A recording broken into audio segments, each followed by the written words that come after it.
Campen ohne Gas? Eine ziemlich kalte Angelegenheit. Aber wie funktioniert das mit der Gasanlage in deinem Reisebegleiter? Dein Team Weinsberg zeigt dir alles, worauf du beim Umgang mit Gas achten musst. Und das in unter 1,5 Minuten. Der Gaskasten ist belüftet und vom Wohnbereich getrennt. Bei Wohnmobilen ist er in der Seitenwand, bei unseren CUVs unter dem Bett versteckt. Beide Varianten bieten Platz für 2x11 Kilo Flüssiggas. Die Gasversorgung erfolgt in 3 einfachen Schritten. Zunächst die Gasflasche mit dem Befestigungsgurt sichern. Als nächstes den Gasregler per Hand fest anschrauben.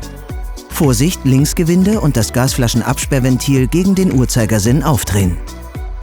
Bei Fahrzeugen mit Mono- oder Duo-Control zusätzlich den kleinen Knopf am Schraubventil eindrücken und schon fließt Gas in die Leitungen.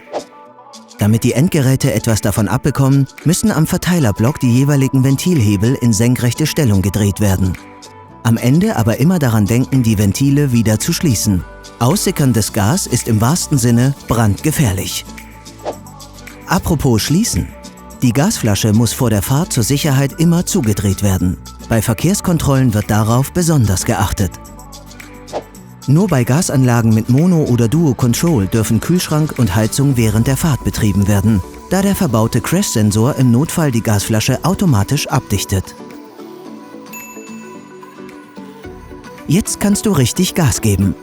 Dein Team Weinsberg wünscht dir eine gute Fahrt und eine tolle Zeit in deinem Reisebegleiter.